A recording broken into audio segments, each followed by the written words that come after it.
Buenas noches a todos. Y muchísimas gracias por acompañarnos, por estar acá, por compartir este momento del instituto. Y especialmente muchísimas gracias, Santiago, por traernos tu maravillosa historia que escucharemos a continuación. Santiago de Angelis Murdoch es abogado, egresado de la Universidad Nacional de La Plata, profesor adjunto en la Facultad de Ciencias Sociales y Jurídicas de la Universidad Nacional de La Plata, miembro titular del Instituto de Estudios Genealógicos y Heráldicos de la Provincia de Buenos Aires desde 2010, primer vocal titular de la Comisión Directiva del Instituto en el periodo 2022-2024, y condecorado con el grado Taillo General por la Order of Scottish Samurai en agosto de 2025, en reconocimiento a sus servicios en las relaciones históricas entre Argentina, Japón y Escocia. Hoy va a disertar sobre un viaje genealógico, la familia Murdoch, entre Argentina, Escocia y la Order of the Scottish Samurai. Santiago, te escuchamos. Bueno, Marcela, muchas gracias. ¿Se escucha bien?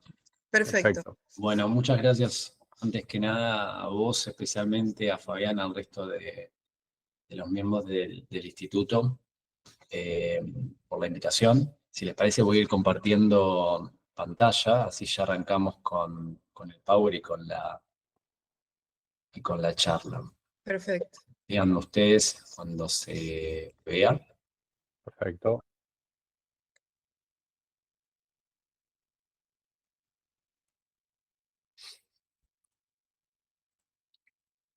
Ahí estoy. Ahí está. Bien, ahí está. Pero no está pantalla completa. Sí, ahí está, ahí lo puse, seguramente debe estar poniéndose. Ahí está. Perfecto. Ahí se ve. Perfecto. Bueno, se ve muy bien. Ahí creo que me escuchan, ¿no? ¿Y me ven? Sí. Sí. Ahí está. Bueno, les pedimos por favor si pueden apagar los micrófonos, así lo escuchamos atentamente. Muchas gracias. Bueno, Marcela, gracias antes que nada, Fabián también, al resto del equipo del instituto por la invitación. La verdad que es un honor estar en esta charla y poder de alguna manera, en un ratito, poder compartir con ustedes una historia que de alguna manera empezó como una inquietud cuando estaba en la secundaria y que de alguna manera terminó también convirtiéndose en un viaje genealógico, que es como de alguna forma elegí titular esta charla. Lo que de alguna forma empezó como una inquietud, les cuento muy brevemente cómo nació todo. Estaba en la secundaria y un profesor de historia nos propuso hacer como una suerte de trabajo anual, intentar recopilar la mayor cantidad posible de información y datos, fotos, documentos sobre al menos hasta 4 generaciones para arriba. Lo cual de alguna forma nos incitaba y nos obligaba a tener que hablar con familiares, abuelos, tíos abuelos, cualquiera que de alguna forma nos dé un ratito y un minuto como para poder exprimir la mayor información posible. Con lo cual, esto que en principio empezó como esa inquietud, como yo le digo, de saber de dónde venía mi apellido, se terminó transformando en una investigación que me llevó a recorrer archivos, bibliotecas, museos, cementerios. Como todos genealogistas sabemos que recorremos cementerios a cual ciudad vayamos, y finalmente a viajar a Escocia a recibir este premio del cual hacía mención Marcela hace un ratito. Ahora, tal vez lo más importante es que esta investigación me permitió de alguna manera rescatar a un personaje, desde mi punto de vista, olvidado, pero fascinante. Estoy hablando de mi tatarabuelo, James Murdoch, que es a quien estamos viendo en pantalla. James fue un reconocido historiador en su época, fue escritor, fue profesor en Japón, entre muchas otras cosas como vamos a ver hoy. James va a ser de alguna manera el centro de esta charla, es decir, todo lo que vamos a recorrer en este ratito, tanto los antepasados de él, que son antepasados míos, por supuesto, su propia trayectoria, los descendientes en Sudamérica, y el reconocimiento que eventualmente y hace poco tuvo en Escocia de manera póstuma, va a girar alrededor de su figura. Pero para entender mejor a James, así como a cualquier persona, tenemos que empezar un poco previo a hablar sobre esa persona, a detenernos un poco en sus raíces. Es decir, charlar un poco con ustedes o tratar de contarles un poco sobre quiénes lo precedieron y de alguna manera le dieron forma a ese mundo en el cual él nació. Y el primer nombre claro que encontramos en la genealogía de la familia es el de Alexander Murdoch, que es bisabuelo de James y muchas veces tatarabuelo mío. Y la primera fuente documental que menciona a Alexander es su registro de matrimonio de 1771. Hago un paréntesis simplemente como para los genealogistas que están viendo la charla y puedan comparar de alguna manera este registro, que es un registro de 1771 de Escocia, con los registros que tenemos por ahí más en el Río de la Plata en la misma época. Las diferencias, digamos, y la poca información que tenían los registros en ese entonces en Escocia. Como les decía, la primera fuente documental que tenemos de Alexander es este registro de matrimonio, de donde surge que se casó en la parroquia de Alford, esto es en el condado de Aberdeen, al noreste de Escocia, con Elizabeth McCallum, o Callum, como aparece en este registro. Y este documento nos aporta algunos datos, como por ejemplo, dónde residía Alexander al momento de su matrimonio, que residía en la parroquia de Alford, y que Elizabeth provenía de la parroquia de Kildrummy, que es una parroquia que es aledaña, es una parroquia vecina a la de Alford. Este dato que les acabo de mencionar, la diferencia, digamos, de residencia, que por ahí puede parecer menor, termina siendo de alguna forma significativo porque a partir de ese matrimonio pareciera que el círculo familiar y esta reciente pareja mueve, o en realidad es Alexander quien mueve su asiento de Alford a Kildrummy, es decir, al lugar de donde venía Elizabeth, puntualmente al estate de Kildrummy, ¿sí? Dentro de la parroquia.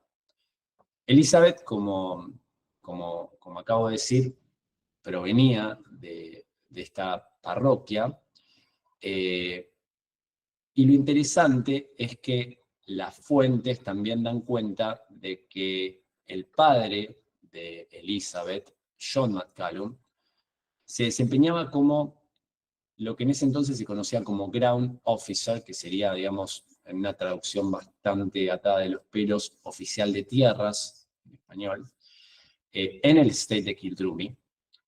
Este era un cargo de confianza que de alguna manera en muchos casos solía transmitirse dentro de las familias, y con el paso de los años, los registros dan cuenta también que Alexander se desempeñaría en esta misma función, en una clara continuidad respecto de lo que había hecho su suegro.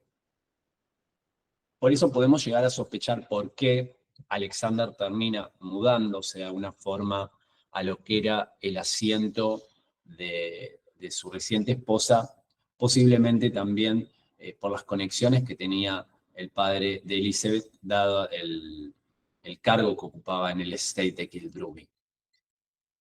Y el rol de ground officer, u oficial de tierras, era clave de alguna forma en la organización de un estate, porque si lo pensamos en términos, digamos, de cuál era la función que realizaba este ground officer en un estate, podemos llegar a la conclusión que actuaba como una suerte de intermediario entre el propietario de ese estate y los arrendatarios. Cobraba rentas, supervisaba cultivos, autorizaba mudanzas, resolvía disputas incluso entre los distintos arrendatarios. No era un propietario, pero tampoco era un simple arrendatario, o sea, ocupaba un lugar intermedio y los registros y la literatura de ese entonces da cuenta de que generalmente eran personas con cierta autoridad reconocida dentro de la comunidad real. Ahora, para entender mejor este rol, hay que ver también cómo funcionaba un estate como el de Kildrummy. Y básicamente, tanto Kildrummy como cualquier estate escocés de ese entonces, se organizaba con una familia en la cúspide, en este caso eran los Gordon de Warehouse, que eran una rama menor del clan Gordon, antiguos condes de Huntly, y por debajo estaban las familias, entre ellas los Murdoch, que arrendaban las tierras, las cuales se dividían o en granjas, que eran las unidades productivas más extensas, o en croft, que eran las unidades productivas más pequeñas. Esta estructura, si lo pensamos de alguna manera, recuerda bastante al sistema feudal, el propietario en lo alto y las familias que trabajaban la tierra abajo, ¿no? Ahora, la diferencia es que hacia fines del siglo XVIII los arrendatarios ya no eran siervos, ¿sí? No eran personas ligadas a la tierra, y a diferencia de lo que pasaba en la Edad Media, tenían contratos renovables, podían mudarse, y existía cierto margen de negociación con el dueño de la tierra. Ahora, si lo comparamos con una estancia argentina de ese entonces, y tratamos de alguna manera de extrapolar un estate con una estancia argentina, la diferencia y el contraste es mucho más clara, porque mientras en las estancias rioplatenses el dueño explotaba directamente los campos, ¿sí? Con peones o trabajadores a los cuales le pagaba un sueldo, en Escocia los estates funcionaban como un mosaico de granjas y croft arrendadas por distintas familias, y cada unidad productiva de alguna manera tenía cierta autonomía, ¿sí? Ahí hace unos momentos vimos un artículo de diario, ese es un artículo de un periódico de Aberdeen de 1801, que da cuenta sobre, en ese entonces estaban alquilando en el estate de Kildrummy determinados croft y granjas, y se menciona en el último párrafo abajo a Alexander Murdoch como el ground officer que iba a mostrar los distintos terrenos a aquellos interesados. Y ahora estamos viendo, y vimos también en las imágenes que recién pasaron, esto es el estate de Kildrummy, y se focalizó e hizo zoom en puntualmente dos unidades productivas, Moors of Clova y Western Clova, si prestaron atención, que son dos unidades productivas que ahora van a volver a tener colación en el desarrollo de la charla. De Alexander y Elizabeth sabemos que tuvieron al menos 7 hijos, cuyos bautismos ubican a esta familia en distintos sectores del estate de Kildrummy. Algunos nacieron en Moors of Clova, que es este croft que les mencionaba y que estaba marcado en el mapa que pasó hace unos instantes, y otros en Western Clova, que era una granja que estaba exactamente pegada a esta otra unidad productiva. Esto de alguna manera confirma y viene a abonar esta idea de que esta primera generación de Alexander y Elizabeth vivió siempre dentro del estate de Kildrummy, mudándose entre las distintas unidades productivas, Moors of Clova, Western Clova, seguramente según las necesidades de tierras disponibles, siendo el ground officer y estando encargado de alguna manera en cierto punto de la administración de todo el estate, es bastante esperable y uno supone de que estuviera mudándose de unidad productiva o de granja en granja o de croft en croft dependiendo, digamos, de cuál estaba libre y dejando al propietario poder alquilar el resto. Por eso es interesante, y hace rato veíamos también otro mapa que focalizaba West Enclova, era un mapa bastante antiguo, y puso ese mapa por una cuestión bastante básica, que es un mapa de 1750, como para tener una referencia de que estos topónimos estaban, digamos, en la zona bastante antes de lo que estamos hablando, son bastante antiguos. Otro documento que encontré bastante revelador sobre Alexander es el Padrón Fiscal de 1810. Padrón fiscal en el cual obviamente aparecían solamente aquellas personas que pagaban impuestos, y figura Alexander viviendo en Moors, Kildumi, así es como se lo menciona, y tributando, es decir, pagando impuestos. Pagando impuestos tanto por su vivienda como por un caballo. Es decir, pagaba dos impuestos, un impuesto por una vivienda y un impuesto por un caballo, al menos era el que tenía registrado en este padrón. Y acá me gustaría hacer un paréntesis para que se entienda mejor por qué es importante este registro o este asiento. En la Escocia de ese entonces, las casas, las viviendas eran grabadas según la cantidad de ventanas. Es decir, se consideraba las ventanas como una suerte de indicador de confort. Por ende, se pagaban más impuestos a más ventanas tenga la casa, ¿sí? Por eso, el padrón, lo que de alguna manera nos permite es ubicar socioeconómicamente a la persona que figura en el mismo, porque obviamente a mayor cantidad de ventanas registradas en el padrón, mayor impuesto pagaban, y eso de alguna manera nos daba un indicio de que tenía una vivienda más grande.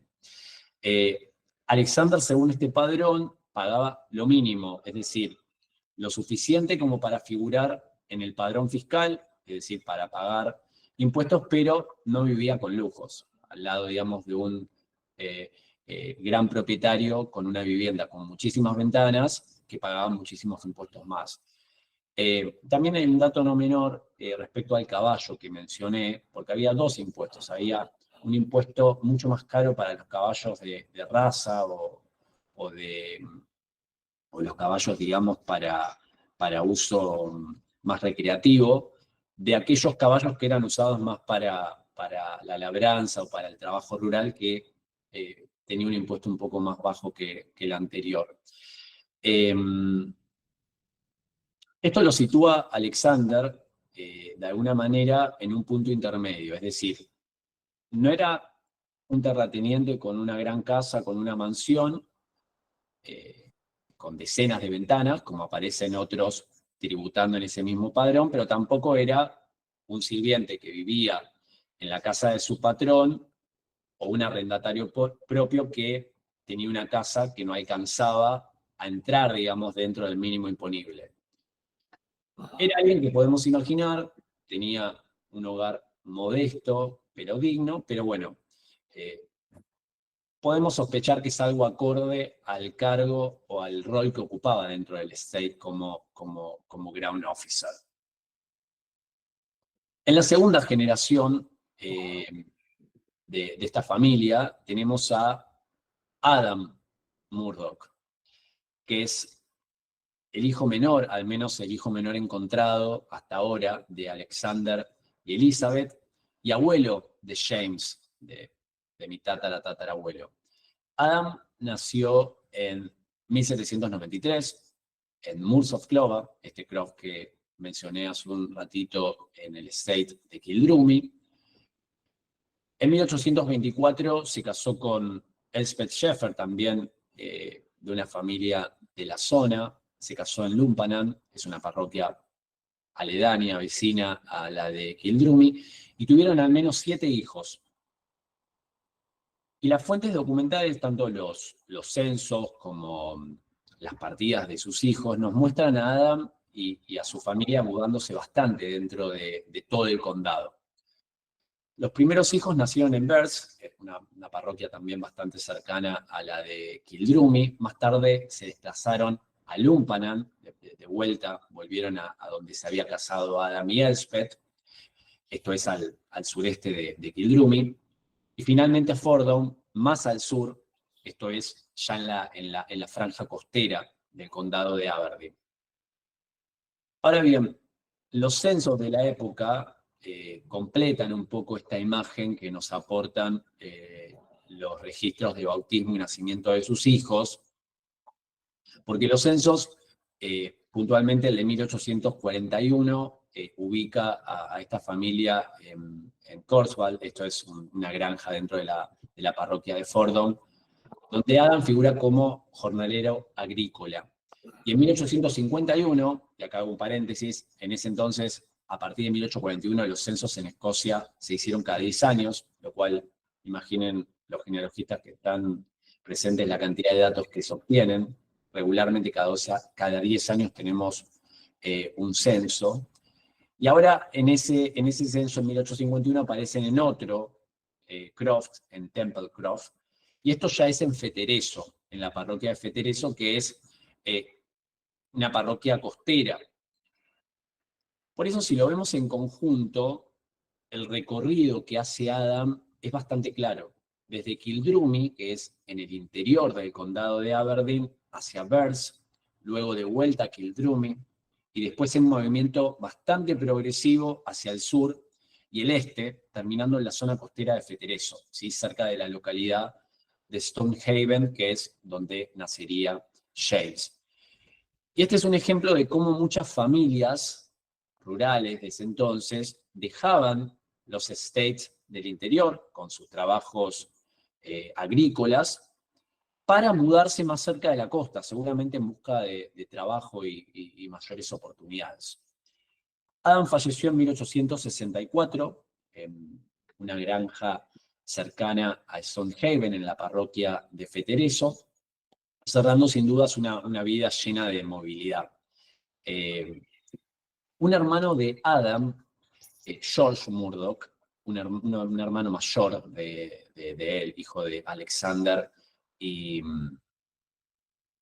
Elizabeth, se ubicó, a diferencia de Adam, en Invermossad, que es una granja dentro del estate de Kildrummy. Ahora, Invermossad era un asentamiento, como les dije, dentro del estate de Kildrummy, cercano, bastante cercano al río Don, que es un río que atraviesa casi todo el condado de Aberdeen, lo cual era una zona bastante estratégica para instalar un aserradero. Con lo cual, la familia puntualmente de George, y acá estamos viendo un plano en donde se menciona a uno de los hijos de George, se dedicó básicamente a esto, a la carpintería y al trabajo de la madera. En 1841 George aparece como carpintero en el censo de Escocia, pero pocos años después dio un salto bastante importante, porque el 5 de agosto de 1845 fue admitido formalmente como Messenger at Arms, es decir, como un oficial judicial con jurisdicción dentro del condado de Aberdeen. Y los Messenger at Arms eran funcionarios que de alguna manera estaban encargados de ejecutar las órdenes de los tribunales y de los juzgados, es decir, notificaban citaciones, practicaban embargos y a veces hasta llevaban adelante arrestos. De alguna manera, en general, podemos decir que era una función que tenía como fin garantizar la ejecución de las decisiones judiciales. El censo de 1851 ya registra a George con esta doble condición, es decir, como Messenger at Arms y como carpintero, viviendo en Invermossad, lo cual muestra cómo combinaba el ejercicio de un cargo judicial de prestigio, podríamos decir, con este oficio de carpintero.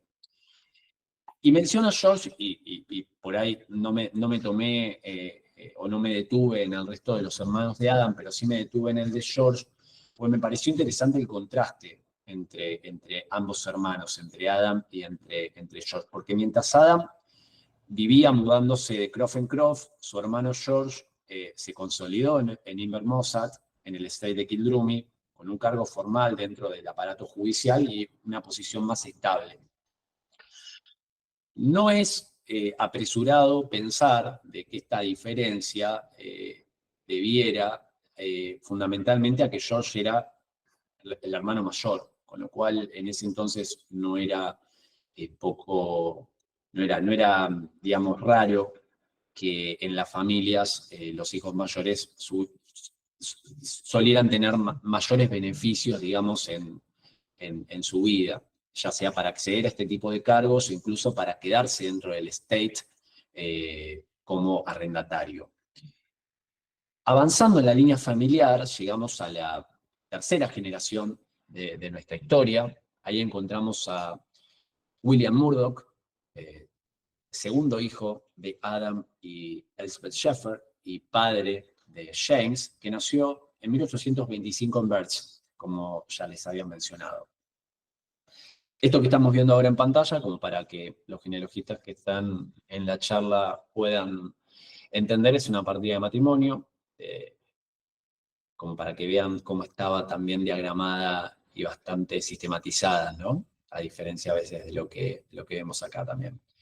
En la juventud de William y en su adultez temprana, William trabajó como capataz en varias explotaciones de la parroquia de Fetereso, y durante varios años también se desempeñó como ministerman, es decir, como asistente del ministro de la parroquia. En ese entonces estaba el reverendo John Watt. En 1855, como les mencionaba, se casó con Helen MacDonald, que era hija de un tonelero de Fordyce, un pequeño pueblo en Banffshire, en la costa noreste de Escocia. Probablemente se conocieron en Redclough, que es el lugar que está mencionado ahí en la tercera columna, como residencia actual de ambos, y es muy probable que se hayan conocido ahí porque los dos trabajaban en esa granja como empleados rurales. Luego de casarse, al poco tiempo, se trasladaron a Mildens, que era un croft bastante modesto dentro del estate de Uri. Ahora estamos ya dentro de lo que es, o más cerca de la costa, en la parroquia de Fetereso, es en las afueras de Stonehaven. Y ahí, el 27 de septiembre de 1856, nace James Murdoch, mi tatarabuelo. Pero la felicidad duró bastante poco, porque Helen, la madre de James, murió en 1857, cuando tenía 10 años de edad, 10 meses, perdón, de edad, mi ancestro, y murió de tuberculosis. Y la tuberculosis era una enfermedad bastante común en ese entonces. En los registros de defunción se ve bastante, sobre todo en las mujeres jóvenes que trabajaban como empleadas rurales. Fundamentalmente aquellas que se desempeñaban en labores de ordeñe y manipulación de la leche, lo cual solía hacerse en condiciones bastante húmedas, con poca ventilación, y esto favorecía sin duda los contagios. William, viudo, eventualmente se volvió a casar con Elspeth Craig en segundas nupcias, con quien tuvo una hija, media hermana de James. En la última etapa de su vida, William trabajó como cochero y luego como jardinero en Beaumont, que era una casa bastante grande e importante. Stonehaven, de hecho, sigue todavía en pie. Ahora que estuve allá, tuve la oportunidad de visitarla. Y murió en 1890, a los 65 años, en su casa de Stonehaven, que también sigue en pie. Con William se cierra, de alguna forma, el ciclo, podemos decir, agrícola de la familia. Es decir, 3 generaciones ligadas a la tierra. Repasemos: Alexander como ground officer o oficial de tierras, Adam como arrendatario mudándose permanentemente de croft en croft, y William con distintos oficios a lo largo de su vida, pero básicamente asociado siempre con el campo y con la actividad rural. De ese mundo duro y austero, nace en 1856 en Mildens, como les mencioné, que es lo que estamos viendo ahora en pantalla. Se ve ahí al costadito el Croft con la casa y las marcaciones que hacían los agrimensores en ese entonces. Esto, como les decía, está casi pegado al pueblo de Stonehaven, está a 5 minutos caminando a pie más o menos. Y bueno, James vivió bastante poco acá porque al poco tiempo que murió su madre, posiblemente era demasiado para soportarlo solo William, con lo cual aparece James viviendo con sus abuelos en los censos, o por lo menos eso es lo que dan cuenta en los censos, y William trabajando nuevamente como capataz en granjas. Podemos llegar a sospechar que James tuvo una infancia marcada primero por la pérdida de su madre a bastante temprana edad, y sin duda por la vida austera que seguramente significó la vida en los Croft. Pero desde bastante pequeño, muy chico, siempre mostró una pasión muy grande por los libros y por la literatura y por el estudio en sí en general. De hecho, hay testimonios de primera mano, como obituarios y recuerdos de personas que lo conocieron en vida, que recuerdan cómo James trabajaba en oficios humildes. En ese entonces era muy chico y trabajaba como repartidor en un almacén, pero siempre tenía un libro escondido. Incluso se cuenta, y hay de hecho registros en estos obituarios que les mencioné, de anécdotas de personas que lo recuerdan caminando todas las semanas desde Stonehaven, que era donde vivía, hasta Aberdeen. Estos son, para que tengan una idea, 25 kilómetros, es decir, supone al menos 5 horas de pie. Y lo hacía solamente para conseguir un libro, así todas las semanas. Eso lo reseñó un librero de Aberdeen que da cuenta de esto en un obituario. Ahora, su educación no fue sencilla, tampoco fue continua. En su infancia empezó la escuela, pero tuvo que al poco tiempo abandonarla, es decir, tuvo que dejar de ir a la escuela para poder ayudar a su padre en la casa y, digamos, aportar su parte, con lo cual podemos pensar o podemos sospechar de que se vio totalmente interrumpida gran parte de su formación formal. Lo cual nos hace pensar que en cierto punto James era un autodidacta, ¿no? Porque como da cuenta de estos obituarios y estos registros que se hicieron post muerte de James, aprovechaba cada oportunidad que tenía para leer y para estudiar por su cuenta. Pero más adelante, de hecho hay testimonios sobre esto en cartas de James a la esposa de su hijo, que cuentan que él a los 17 años estuvo determinado en ir a la universidad. Y de hecho cuenta que le fue a manifestar a su padre y a su madrastra que quería ir a la universidad, y la madrastra le dijo, ¿para qué? Va a ser una pérdida de dinero eso. Y él, en las cartas, da cuenta de esto, de que le dijo de que no iba a esperar un peso de ella, de su padre, y que él se iba a encargar de ingresar a la universidad. Es así que entró a la Grammar School, que era una suerte de escuela que preparaba para la universidad, y logró entrar a la Universidad de Aberdeen con una beca, la primera beca, y así se graduó en 1879 con primer grado de honores en lenguas clásicas y segundo grado de honores en filosofía mental. Ahí estamos viendo a James cuando se graduó, cuando tenía 23 años. Al finalizar sus estudios, como había ganado la prestigiosa beca Fullerton, esto le permitió continuar su formación por un tiempo en la Universidad de Oxford, y también estudió brevemente sánscrito en la Universidad de Göttingen en Alemania, y también asistió a algunos cursos en la Sorbonne en París. De alguna manera, yo creo que esta experiencia internacional que tuvo amplió su horizonte de manera exponencial. En 1880, al poco tiempo, digamos, de esta travesía Aberdeen, Oxford y universidades en el continente, se casó con Lucy Parkes, que era hija de un ministro congregacional inglés, y tuvieron un hijo, mi tatarabuelo, Kenneth MacDonald Murdoch.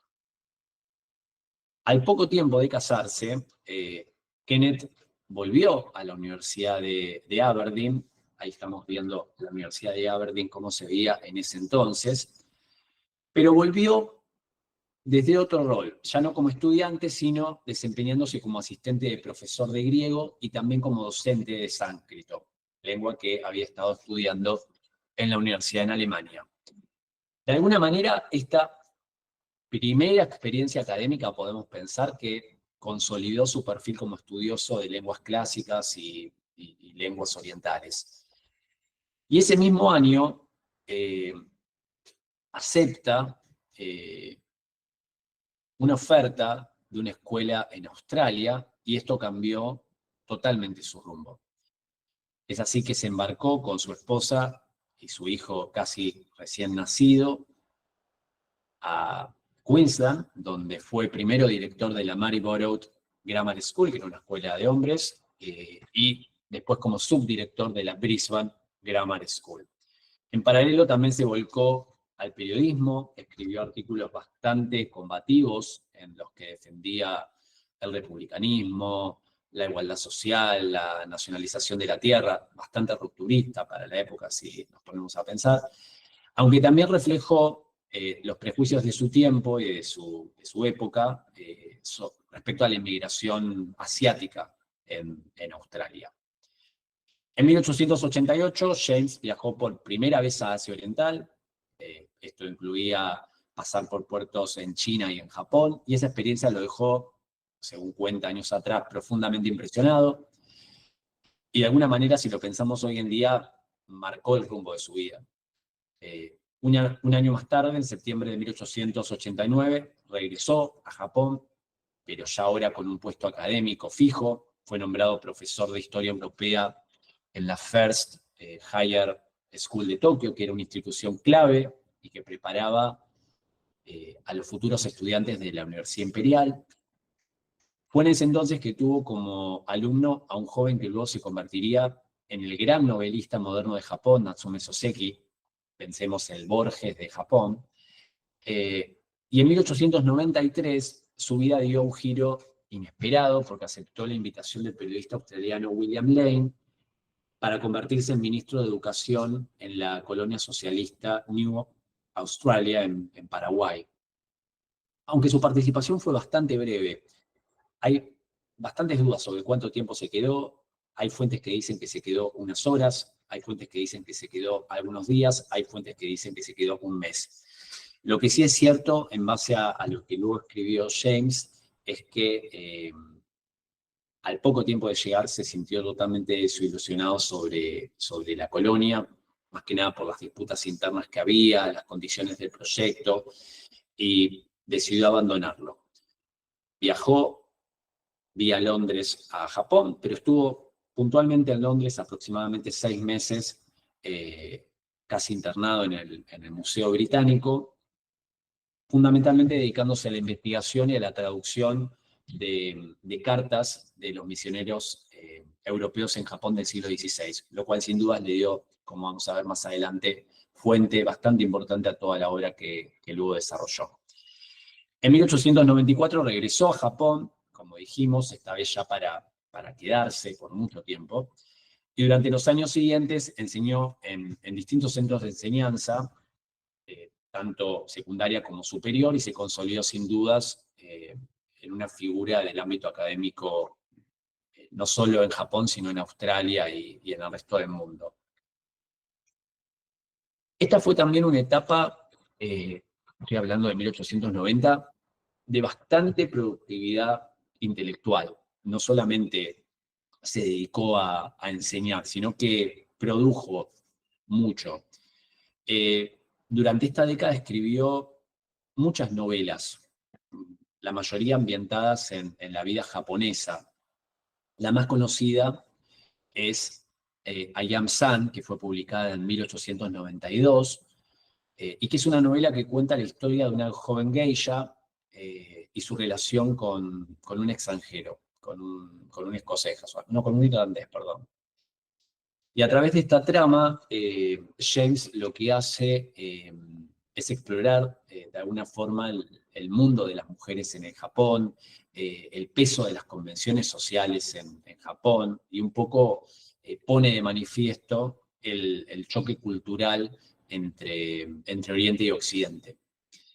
Pero desde mi punto de vista, más allá de lo interesante de la ficción de la novela, lo más innovador de este libro, de I Am San, es que fue el primero publicado con fotografías impresas mediante la técnica del fotograbado de medio punto. Es decir, no es que no existieran hasta ese entonces publicaciones de ese tipo, pero fue el primer libro que introdujo este tipo de imágenes junto con las tipografías, ¿sí? Con lo cual, aunque las imágenes no seguían directamente la trama, le ofrecían al lector occidental, fundamentalmente, porque era una obra en inglés, una ventana visual a lo que era Japón, a lo que era la cultura y cómo era vivir. Entonces encontramos, por ejemplo, en esta obra, retratos de geishas, escenas de calles interiores, arquitectura, paisajes. Acá en pantalla estamos viendo la tapa y el interior de la primera página del libro. La obra venía como en una caja de madera. Como les decía, el libro en el interior tenía muchas fotografías que no seguían 100% la trama ficcional de la obra, pero que eran interesantes. Tenían retratos de geishas, como les decía, escenas de calles, interiores de casas, paisajes como el monte Fuji, en fin, detalles de la vida cotidiana. Y es interesante porque seguramente fueron las primeras imágenes que tuvieron los occidentales sobre Japón. Existían seguramente imágenes en libros, en más académicos, pero tener este grado, digamos, de conocimiento sobre, por ejemplo, lo que estamos viendo acá en pantalla, una escena cotidiana, digamos, no una escena, digamos, ni del emperador, ni de nada, digamos, grandilocuente. Era algo bastante común. 4 personas mirando a la cámara y en el exterior de una casa de una familia común. Esto seguramente es seguramente fue la primera vez que muchos de los occidentales pudieron conocer de primera mano cómo era vivir en Japón. Ahora, además de la ficción, Murdoch fundó una revista en Japón llamada Japan Echo, y en 1899 se casó en segundas nupcias con Takeko Kada, que pertenecía a una familia de origen samurái, lo cual, sin dudas, selló mucho más el vínculo personal que tenía con este país.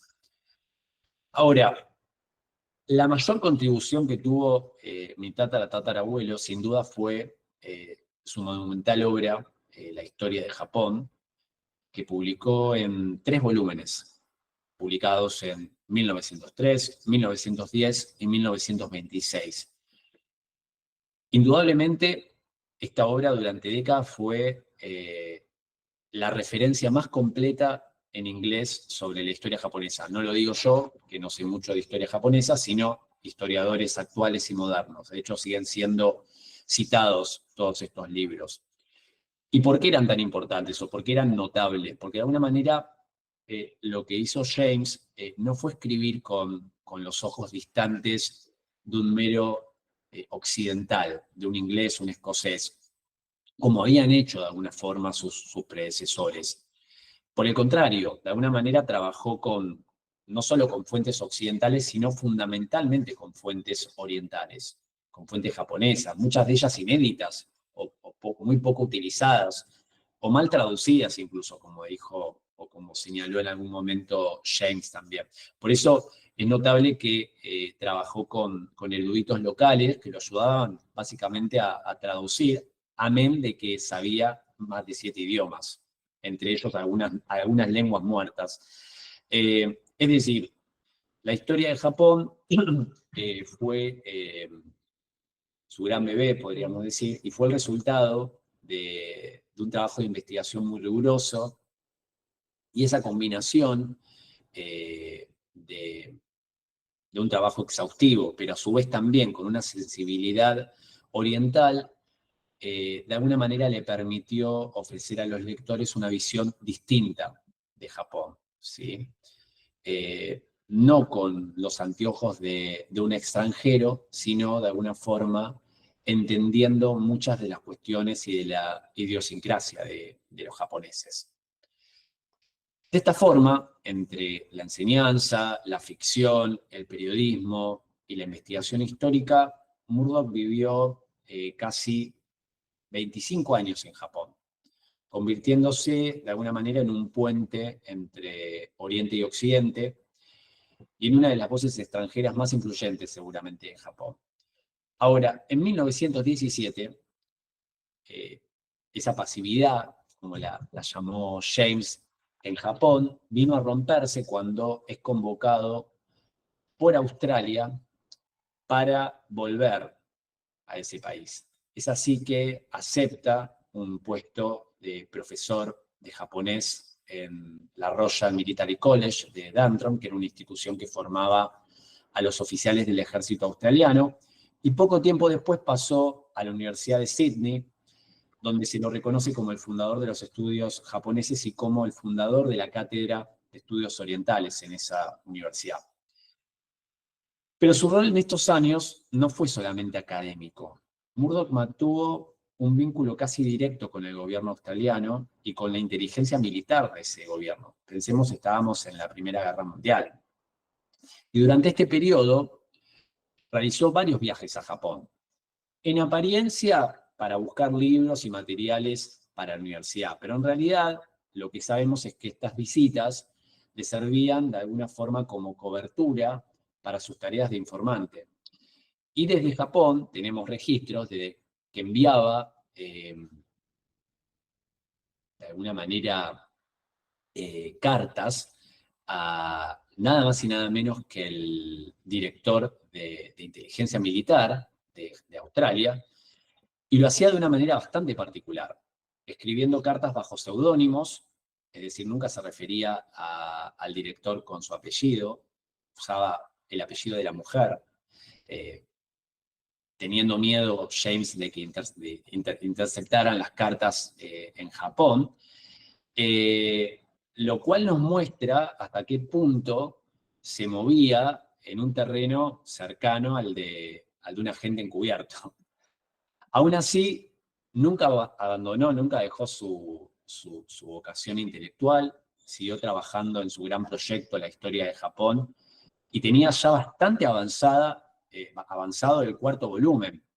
Sin embargo, la enfermedad interrumpió este trabajo, el 4º volumen nunca vio la luz, porque previo a eso James muere en 1921 de cáncer.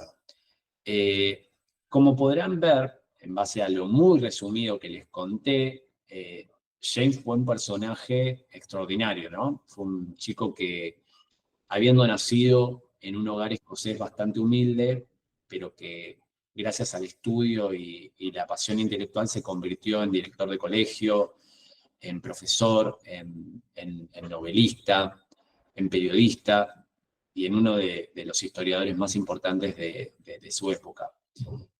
Ahora, la historia de la familia no termina con James. Su hijo, Kenneth MacDonald Murdoch, mi tatarabuelo, se asentó en Sudamérica, donde trabajó para la compañía Bovril, ahí estamos viendo imágenes de la fábrica, Y Kenneth se desempeñó como mayordomo de estancia, es decir, administraba principalmente un establecimiento ganadero de la fábrica. Todos en la familia Murdoch saben lo que significó Bovril, pero para aquellos que no lo saben, Bovril era una empresa británica dedicada a la producción de extracto de carne, que se expandió al Río de la Plata para aprovechar la riqueza de la región. Se dice que en los mejores años de la fábrica, Bovril tenía aproximadamente en tierras y en campos la mitad de Inglaterra, como para tener una dimensión de la cantidad de hectáreas que tenía la empresa en la Argentina. E instaló en Santa Elena una gran planta frigorífica, que es lo que estamos viendo en pantalla, que fue uno de los complejos agroindustriales más importantes de Argentina. El nieto de James, Jorge Murdoch, mi bisabuelo, también trabajó en la fábrica, nada más que no como mayordomo de estancia, sino como jefe de personal. Y el nieto de James, Randall James Murdoch, es decir, mi tío abuelo, llegó a ser el gerente general de la fábrica, el último gerente antes de que Bovril venda las instalaciones a capitales argentinos. Y de esta manera, la familia Murdoch volvió a relacionarse con la tierra y con la producción. Es decir, si pensamos un poco, James fue como una suerte de eslabón raro dentro del linaje, pero de alguna forma, con los descendientes de James, la familia se volvió a relacionar con la tierra, con la producción ganadera, pero obviamente con un contexto muy distinto. Ya no eran ground officers o arrendatarios en estates en Escocia, sino que eran administradores o responsables dentro de una de las mayores empresas cárnico-ganaderas del mundo, podemos decir. Si me preguntan a mí, yo lo veo como una suerte de reversión o continuidad histórica. Lo que Alexander, la primera generación, había hecho en Kildrummie como ground officer, siendo de alguna forma intermediario entre el dueño y los arrendatarios, encuentra eco más de un siglo después en el papel de los descendientes como administradores de la Bovril.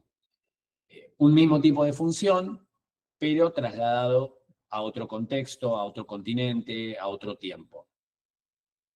Ahora bien, entrando ahora un poco en el tema del viaje a Escocia, ahí lo tenemos a Kenneth con algunos de sus hijos.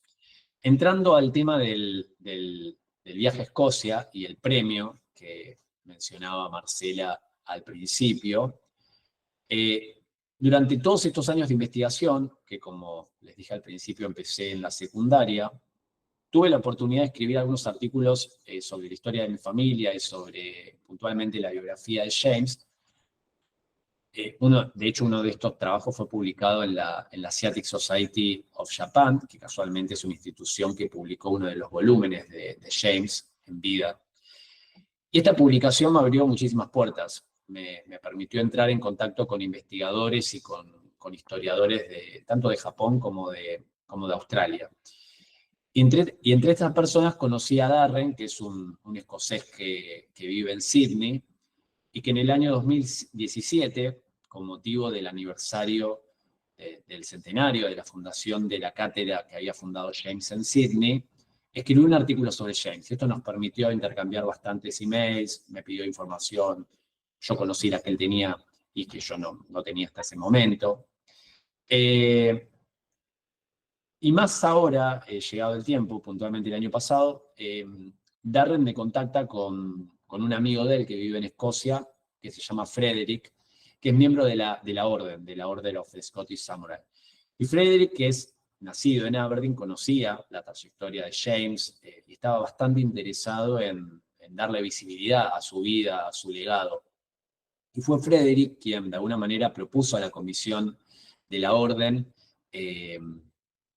la nominación de James para recibir este premio, el National Treasure Award.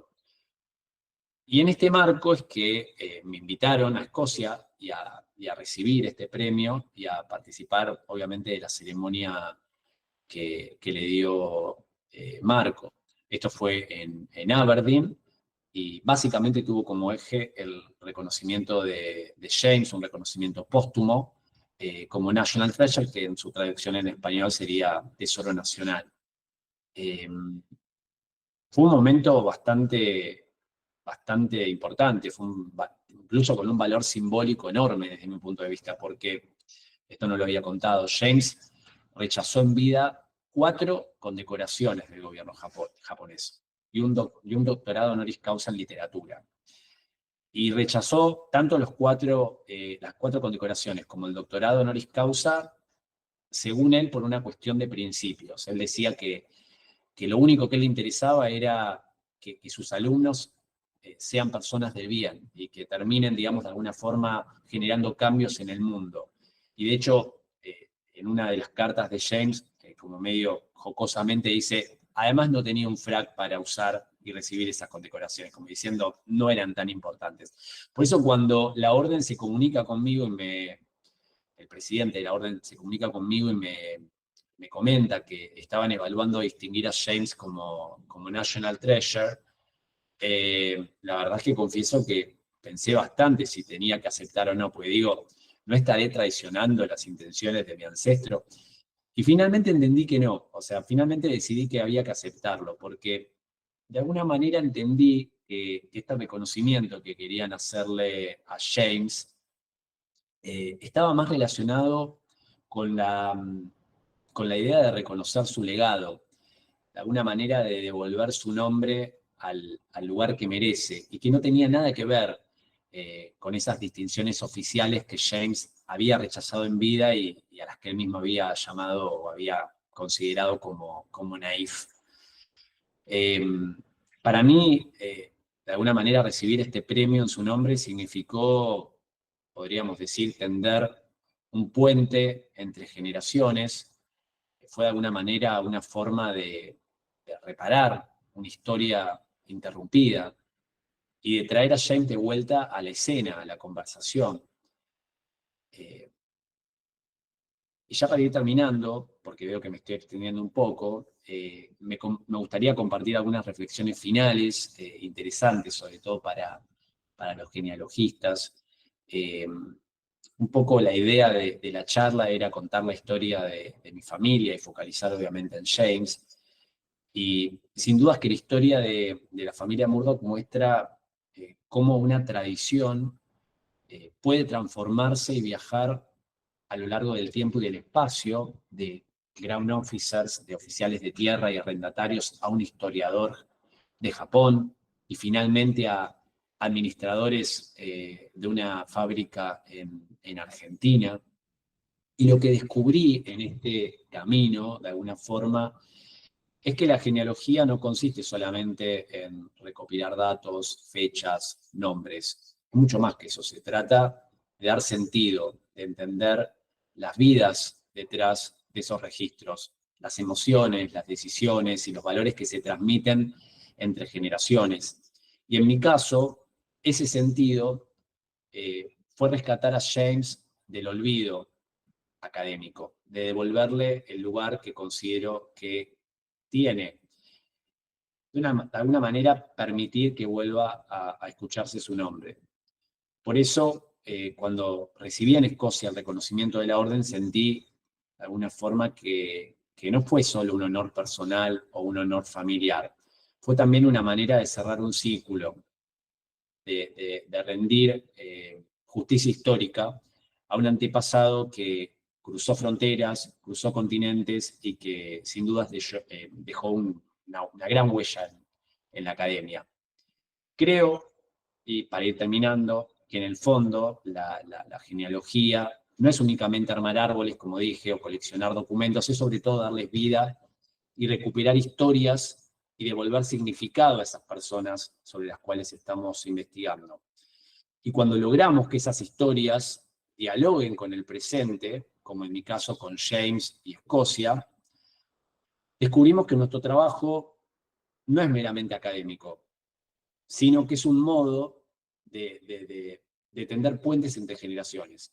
Y de alguna manera, de esta forma, mantenemos viva la memoria. Muchas gracias. Excelente, excelente. Excelente, Santiago, muy bueno. Muy Muy bueno. bueno. Sí. Muchas felicidades, Santiago. Muy buen laburo, la verdad. Muy buen laburo. Si querés, Muy bueno. saca la pantalla, así nos vemos todos. Ahí está, creo que. La verdad, ¿Conocés Bobril, Santiago? ¿Cómo? ¿Conocés Bobril? Conozco Bobril, sí. De hecho, mi abuelo nació ahí en Santa Elena y era bastante regular ir todos los años, más o menos para esta época, para primavera, un torneo de golf que se hacía en el club de golf de ahí de Santa Elena, en honor a mi bisabuelo, que fue uno de los que fundó el Stena Golf Club. Y sí, la fábrica sigue estando ahí incolume. Qué bárbaro. vi algunas manitos levantadas también.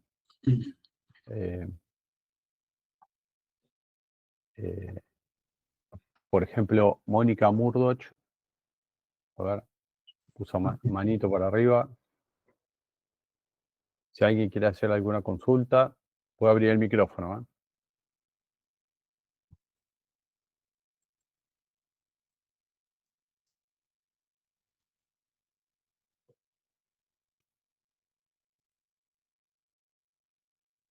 Por mi parte, Santiago, felicitarte y agradecerte muchísimo. La verdad, impecable. Muy, muy interesante. Gracias, Gabriela. Gracias. A vos.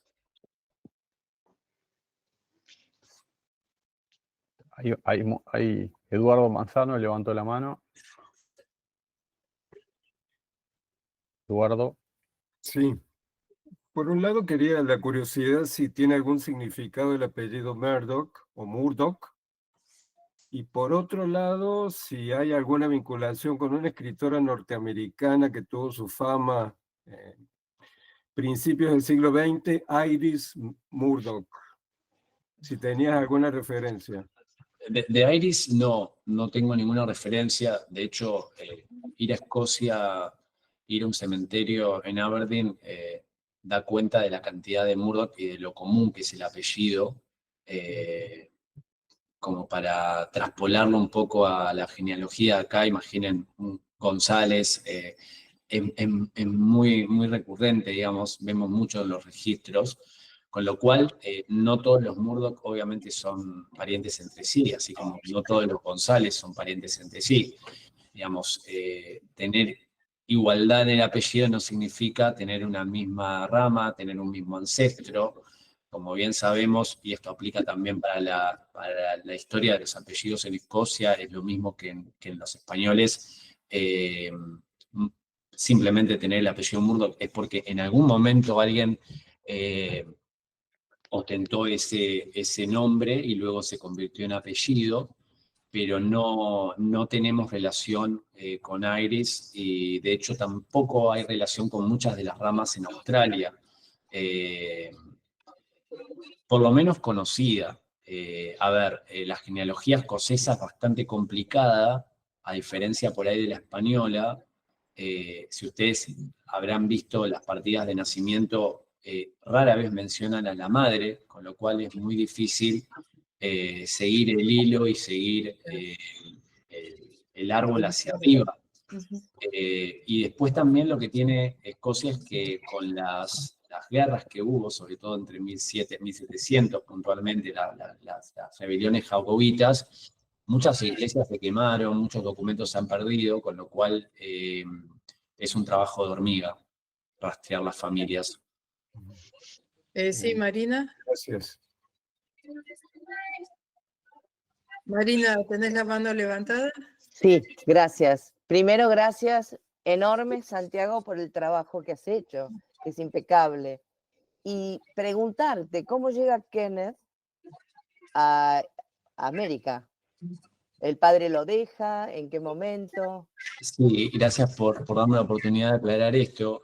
Cuando James viene a Sudamérica, como les conté, viene con esta colonia socialista que había fundado el australiano Lane, viene con su hijo. El hijo tenía 12 años, 12, 13 años, era muy chico. Y Kenneth decide irse. De hecho, hay cartas de él que dice, esto es una pérdida de tiempo, no puedo quedarme ni un minuto más, me voy. Y es bastante inconclusa esta parte de la historia de por qué Kenneth queda con 12 años en Paraguay, solo, y su padre vuelve a Londres. Lo poco que he podido reconstruir en base a cartas, una carta puntualmente de James a la esposa de Kenneth, es que Kenneth se quería quedar, Ajá. básicamente. Y si uno lo piensa por ahí, con los ojos de hoy en día, es rarísimo. Pero bueno, James arrancó a trabajar por su cuenta a esa misma edad, a los 12 años, prácticamente para subsistir. Con lo cual, si uno piensa en ese entonces, vaya uno a saber qué pensó en ese momento ese padre, ¿no? Para dejar al hijo. Pero si yo pude a los 12, ¿por qué no podría Kenneth por ahí? Pero son todas suposiciones. La realidad es que no hay un dato concreto, pero sí, Kenneth quedó acá y de hecho nunca más lo volvió a ver. Sí mantuvo contacto con su padre por cartas, pero bueno, estaban bastante lejos. James en Japón y Kenneth primero en Paraguay y luego en Entre Ríos, en Argentina. Ujú. Gracias. No, gracias a vos. Ahí Guillermo también Guillermo levantó la mano. Collado, estás muteado.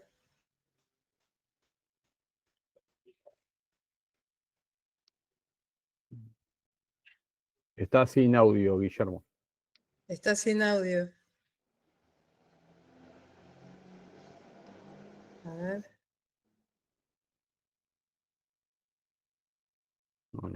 No Bueno, se lo escucha. no.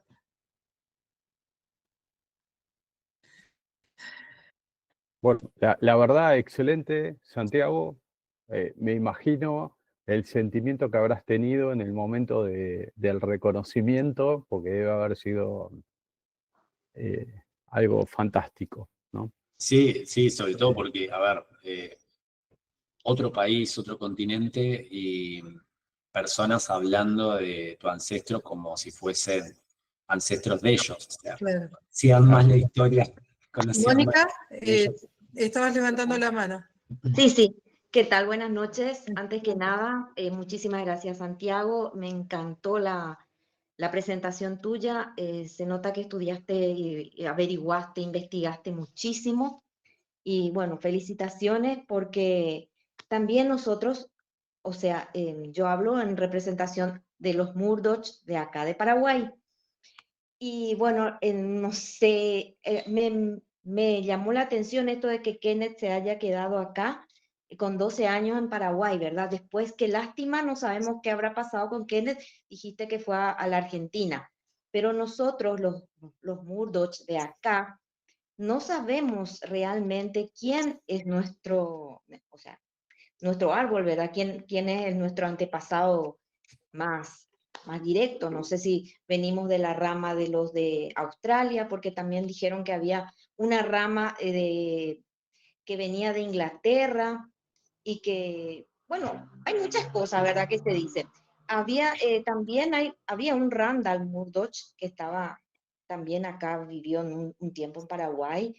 Entonces, lastimosamente no tenemos un estudio así profundo como el que hiciste vos, como para saber de dónde nosotros venimos, ¿verdad? ¿Quién es nuestro antepasado en ese sentido? Sí, como bien decís, hay muchas ramas y en el mismo tiempo, o sea, si los ubicamos espacialmente y temporalmente, hay ramas que por lo menos hasta el momento no pude encontrarles conexión. Como bien decís, hay una rama de Murdoch también viviendo en Paraguay, casi en el mismo momento en el que estaba Kenneth, que nada tenía que ver con Kenneth, al menos por lo menos en las ramas y en las generaciones más inmediatas, porque venía de una persona que había ingresado por Uruguay y a su vez venía de Inglaterra. Después hay otra rama que también estuvo por Chile, y de Chile pasó a Argentina, con lo cual al menos encontré 3 que no tienen relación entre sí. Kenneth, más o menos en Paraguay, por lo que tengo registro, debe haber quedado hasta 1905, 1906. Eso es lo que da cuenta los últimos hijos que tuvo allá.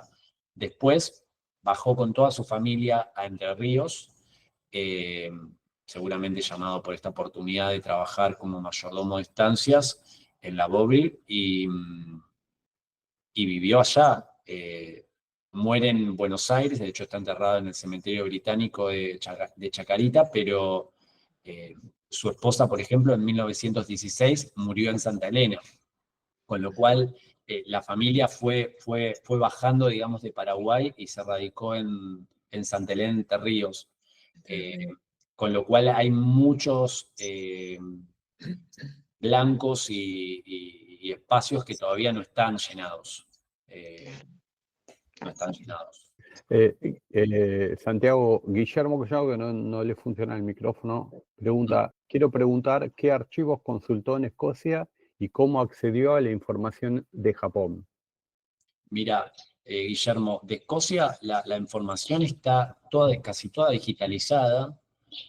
Lo que pasa que muchas de las cosas de los registros, sobre todo bautismos y demás de esa época, no están en Family Search, es decir, no se pueden ver de manera gratuita. Vos vas a ver por ahí la indexación o la transcripción, pero el documento original no lo podés ver y tenés que acceder a Scotland People, que es una página escocesa manejada por el gobierno, con lo cual tenés que buscar, o en realidad ya tenés el dato por ahí de Family, de cuál es el año, cuál es la parroquia, tenés identificado cuál es el libro y cuál es la página, pero tenés que pagar para poder acceder a la vista de esa página. Es decir, nosotros siempre queremos ver el original, pues es muy probable que haya errores en el que tipió no sería la primera vez, pero bueno, si queremos ver el original hay que pagar. Después hay un montón de información que está digitalizada, archivos de Aberdeen que están digitalizados, y después, bueno, me contacté con gente, como todos. Te contactás con personas que te dicen, no, deja que yo vivo a 10 minutos de tal archivo, lo voy a ir a ver, le sacan fotos, te lo mandan, y un poco te hacen de gestores. Esas almas caritativas, como se le dice, te dan una mano a la distancia. Sí. Javier Huerta.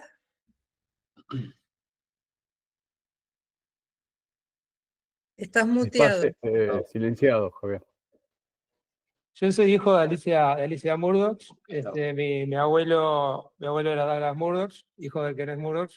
Y siguiendo un poco la historia, él terminó, en Uruguay, con una arrocera, ¿no? Siguiendo un poco la historia de esto que comentabas, que volvieron un poco al campo.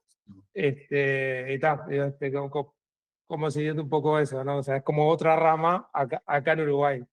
Pero bueno, está relacionada, es hijo de Está relacionada. Ellos después, estuvieron acá en Uruguay, después volvieron a Argentina. Pero sí, digo, como que siguieron un poco toda esa interconexión, digamos. Sí, yo o sea, obviamente que esto lo ves, el mapa cuando terminás, pero cuando lo vi, digo, es como que volvieron a lo mismo, pero volvieron a las raíces. No, acá fundó una marca de arroz que hasta, obviamente, después ya la vendió todo, pero hasta el día de hoy sigue, que es Ecopar, ¿no? O sea, fue uno de los fundadores de Ecopar, que es arroz de Lupanda y todo eso, que es, digo, hasta el día de hoy. Increíble. Interesante.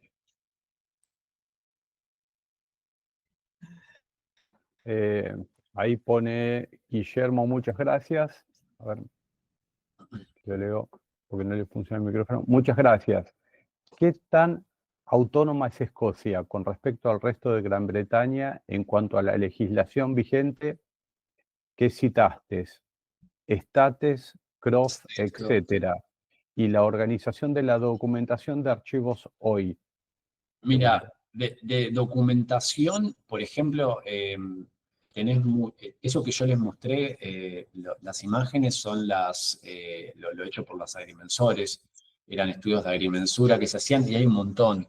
Y lo interesante es que uno cuando identifica el lugar, la granja o el croft, puede ir viendo, no de 10 años en 10 años como en los censos, pero por ahí podés ver 3 o 4 imágenes de distintas épocas, como para ver cómo creció. Vas viendo también la casa, cómo se fue desarrollando. Por ahí ves en una casa que es solamente un palito y después ves que a los 15 años aparece otro palito y es una L. Es súper interesante y además tienen un lujo de detalles, como habrán visto seguro en las imágenes que mostré. En cuanto a la diferencia con el resto de Gran Bretaña, la verdad que desconozco, ¿no? No desarrollé tanto la parte en Inglaterra como sí lo hice en Escocia. Con lo cual, a ver, un poco los censos nos permiten ubicarlo. Hay algunos que otros registros que también, como estos los padrones fiscales que les mencioné, que nos permiten ubicarlos en determinados lugares. Hay muchos directorios de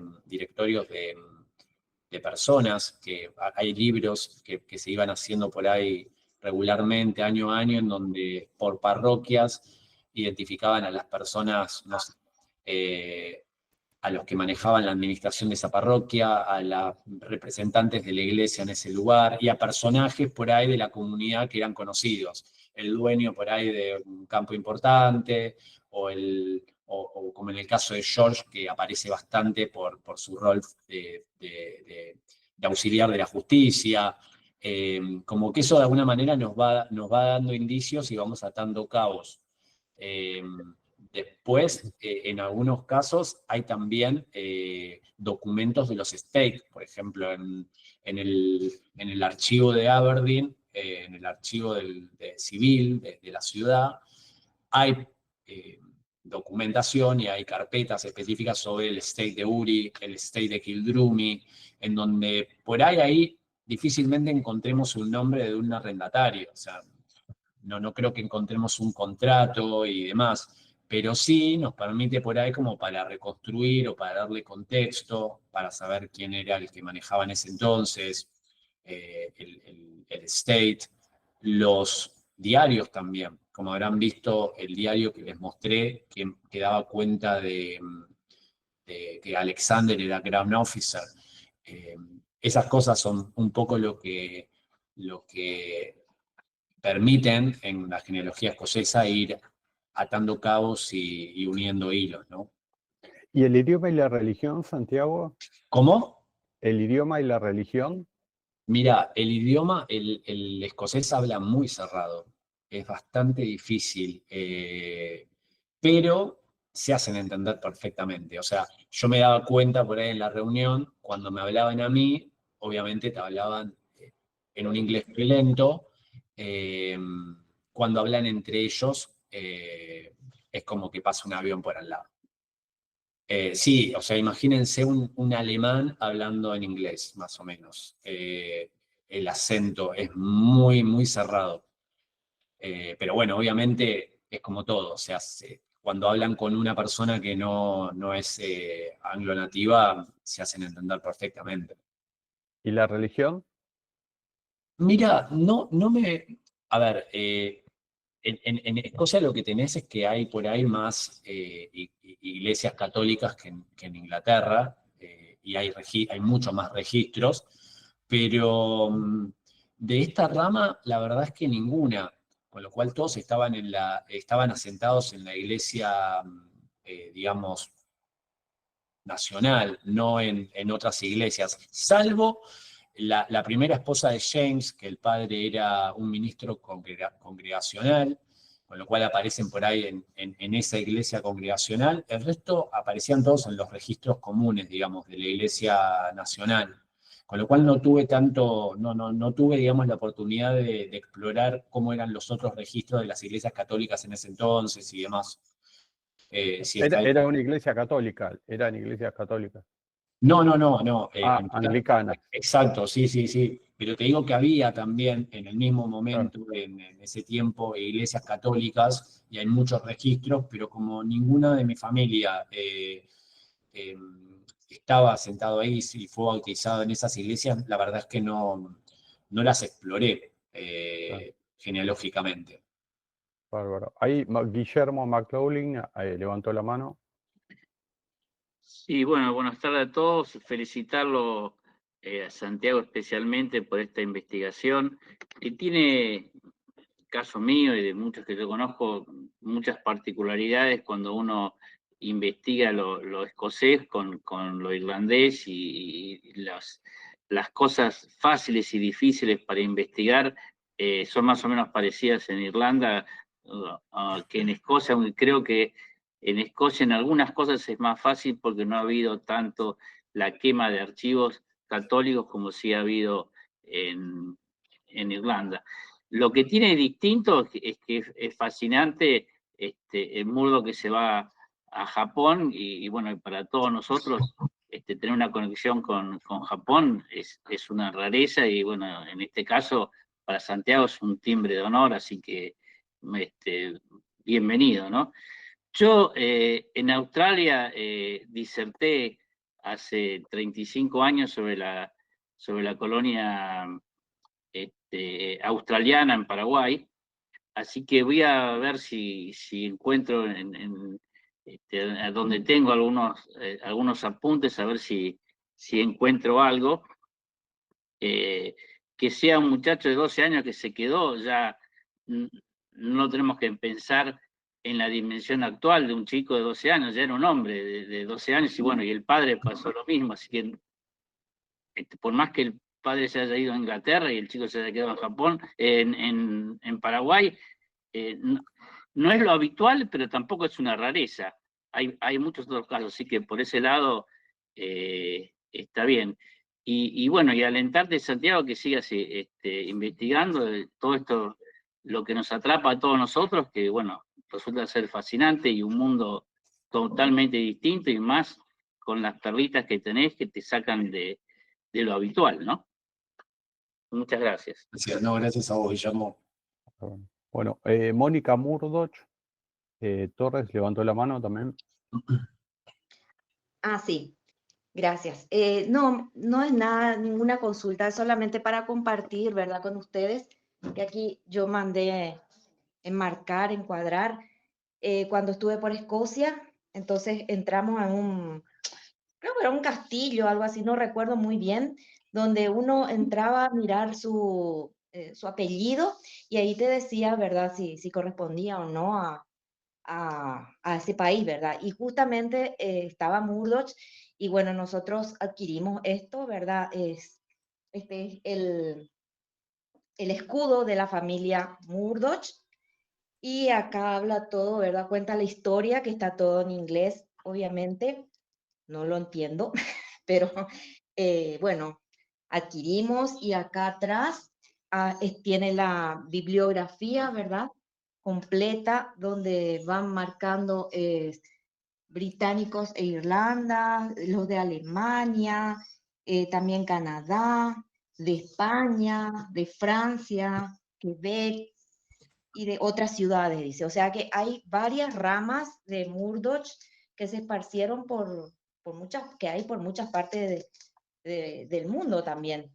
Era nada más para compartir con ustedes y bueno, a nosotros nos encanta tener este escudo en la casa. Así es. Nada más que eso. Gracias. A vos. Muchas gracias a vos, gracias por compartirlo. Bueno, ¿alguna pregunta más? ¿Alguna consulta? Bueno, acá están las felicitaciones del profesor Gatica. Interesante disertación e investigación, felicitaciones. Gracias. Mónica, ¿ya necesitas hablar algo más, Mónica? No. ¿Kenneth?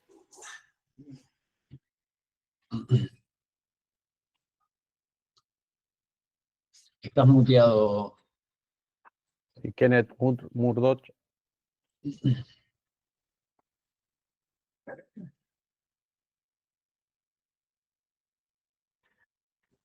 Kenneth, no se lo escucha.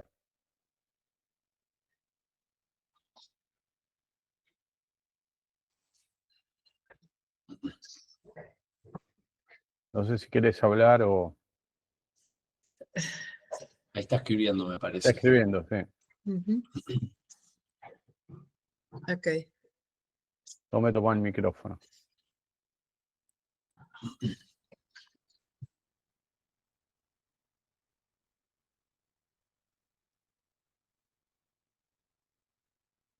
La verdad, terrible investigación te mandaste, ¿eh? Era agradecer a Santiago el trabajo que se ha tomado, que se tomó en todo esto. No, por favor, gracias. Bueno, ahí Diego Murdoch levantó la mano también.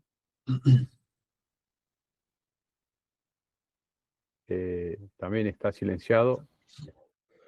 Bueno, buenas noches a todos, buenas tardes, va por acá, buenas noches. Nada, agradecerte, Santiago, porque la verdad impresionante, lo estuve escuchando, por momentos pude estar con el video, por momentos no, pero escuché desde el principio y la verdad te tomaste un trabajo increíble realmente para reconstruir toda, bueno, una historia de tantas personas y tantos países también, que eso es lo lindo, ¿no? Tanto desde Escocia como, bueno, esta ida a Paraguay. Yo tenía por parte de mi papá era Dennis MacDonald Murdoch, ¿no? Y eh, mi padre nació en Santa Elena, junto con también mis tíos, ¿no? Eric e Ian. Mi abuela era Gwendolyn Murdoch y bueno, ahí estaba el papá de mi papá, que era Donald, justamente, ¿no? Que le decían Mackie también. Y la historia que nos contó mi papá era que supuestamente a Kenneth lo habían dejado en Brasil primero, en el Mato Grosso supuestamente, y después había ido a Paraguay supuestamente, que el primer lugar en el que recayó en América, ¿no? Hay algo de eso, sí, hay algo de eso, pero nunca lo pude, digamos, aseverar a ciencia cierta, pero en las cartas estas de James a Alice, que es la segunda esposa de Kenneth, el tono de la carta era como de alguna manera estar explicándole cuál era el porqué de Kenneth era como era, y de alguna manera estaba como sacando los trapitos al sol, hablando muy pronto.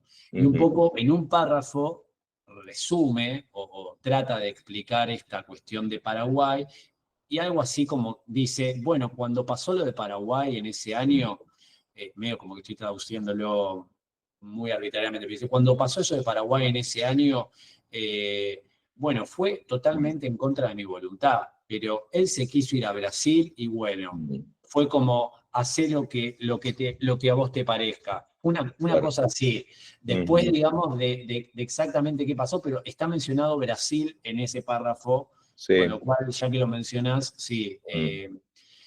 No sé si es que lo dejó en Brasil o que estando en Paraguay, él se quiere ir a Brasil y Sí. que dice, no, nos vamos a Londres, nos volvemos, no, yo me quiero ir a Brasil. Y bueno, haz lo que quieras. Claro, yo Una cosa, más o menos una... escuché que, según dijo mi papá, era que lo había dejado con un amigo o con un conocido escocés que estaba en Brasil, en el Mato Grosso, a modo de castigo porque no quería estudiar, algo así, supuestamente. Todo puede ser. Algo así fue. Todo puede ser. Lo que pasa es que fue tan poco tiempo, o sea, si vos ves los registros de cuando entra y cuando se va, fue nada. O sea, no se sabe exactamente cuánto tiempo estuvo en New Australia porque, o sea, sabemos de cuándo ingresó por barco y cuándo salió por barco, pero aparentemente también estuvo en Asunción, o eso es lo que dicen los documentos y los periódicos, supuestamente investigando sobre la guerra, como para hacer una historia, y aparentemente también fue corresponsal en algún punto, pero por eso no se sabe exactamente cuánto tiempo estuvo exactamente en la colonia, Claro. y cuánto tiempo estuvo o en Asunción o eventualmente en Buenos Aires. ¿En qué momento pasa lo de Kenneth? Si al principio, cuando está en Nueva Australia, o al final, no lo sabemos. Pero bueno, estuvo muy poco tiempo, o sea, Claro. meses. No, era un detalle que yo No, quería pero es aportarte excelente. nada Sí, más, sí, es pero excelente. por la transmisión, digamos, de mi padre, ¿no? La tradición oral también es la primera fuente. Claro. Lo primero Y que... bueno, nada, agradecerle y también Gracias. saludar a todos, ¿no? Porque desde Uruguay, que mi padre tenía mucho contacto con Douglas, lo iba a visitar mucho, lo quería mucho, tenía un afecto muy importante que estaban en Acasuso, me acuerdo, porque yo iba cuando era chico también, mi hermano también, mi hermano John y mi hermana Marina, y después está mi hermana Gloria también. Y me acuerdo que íbamos ahí a la casa de Avenida Libertador, y bueno, tengo esos recuerdos. Nos hablaba mucho de las arroceras también, de Uruguay, nos hablaba mucho de Paraguay también, muchísimo, porque los padres de él eran de Paraguay justamente, ¿no? Ambos, nacidos allá. Así que bueno, hay toda una conexión, ¿no? Muy interesante, muy linda, realmente. Y bueno, y después recayeron de Santa Elena, terminaron yendo, fue a vivir mi padre estuvo pupilo en Córdoba primero, en Los Cocos, con los hermanos. Cuando mis abuelos se separaron, que fue algo terrible para la época, ¿no? Separarse, ¿no? Y después, en la adolescencia, se fue a vivir a La Plata, y de La Plata después vinieron a Buenos Aires, a Capital, digamos, ¿no? Así fue, digamos, el recorrido. Y después terminamos en Olivos, viviendo, porque mi abuela trabajó ahí y al final terminó siendo la casa de mis padres, de ambos, de mi mamá Pilar y de mi padre Denis, ¿no? Así que bueno, esa es la historia del recorrido, más o menos como para contarla, ¿no? Santiago, disculpen, Santiago, hay otra pregunta que se me pasó y dice, bueno, Guillermo Collado dice, gracias, ¿cómo accediste a la información de Japón? Perdón, pero me interesó mucho y me surgieron muchas preguntas para hacer. Mira, de Japón la realidad es que primero me contacté con investigadores de allá. Digamos, yo focalicé en biógrafos de Australia y biógrafos de Japón. Hay dos grandes biografías de James escritas con muchos datos. Una escrita por un australiano ya fallecido y otra escrita por un japonés que sigue vivo, tiene más de 90 y pico de años, muy grande, pero está súper lúcido. Obviamente escribió en japonés, pero también tiene algunas cosas en inglés, con lo cual habla bien inglés. Y me contacté con él, tuve intercambios de emails. También tuve oportunidad de contactarme vía email con descendientes de la familia de la segunda esposa de James, de los japoneses, que no tuvieron hijos ellos, pero un hermano de Takeko, de la segunda esposa, sí tuvo descendencia, con lo cual tuve contacto con ellos.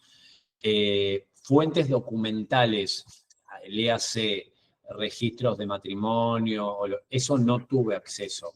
Es bastante difícil, de hecho, en Japón hacer eso. Es como que te piden prácticamente, mostrame el interés legítimo para ver este documento. Es muy, muy complicado.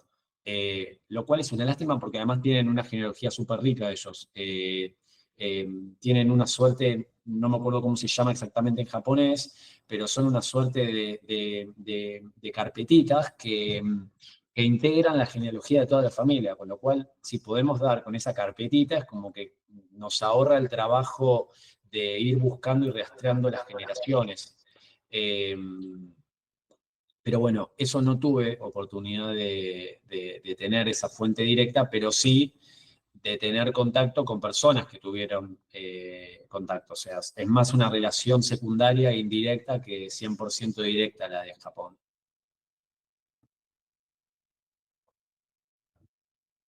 Muchas gracias, interesantísimo, pone Guillermo. Así que tenés familiares en Japón también. No, no familiares, pero dejó descendencia al hermano. De hecho, el hermano menor de la segunda esposa James lo lleva cuando va a Australia como profesor y lo tenía medio como asistente en la Universidad de Sydney. Hablaba inglés y demás, con lo cual después cuando se muere James en Sydney, obviamente se vuelven todos para Japón y tuvo descendencia ahí esta persona, este cuñado. Bueno, Marcela, si querés hacer algún comentario final y damos Bueno, nada, y solamente freno la felicitarte, grabación. reiterar todos los comentarios y las felicitaciones porque realmente es un trabajo impresionante, un recorrido impecable. Y siempre da para más. Estas cosas son, van en cuotas, es por partes, porque yo sé que vas a encontrar un montón de cosas más ahora. Inclusive te habías sí. hecho un ADN, ¿no?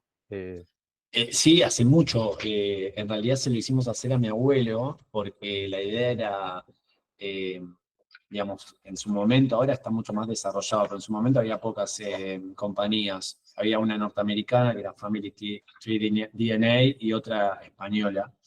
Y tenías lo que era el estudio mitocondrial o el de por línea paterna. Y habíamos hecho el de línea paterna, que está bueno, más que nada como para ubicarte en el haplogrupo y demás, pero sí o sí necesariamente siempre necesitas de otra muestra como para cotejar. Comparar, claro. Claro, con lo cual necesitas, digamos, que se desarrolle más. Sí.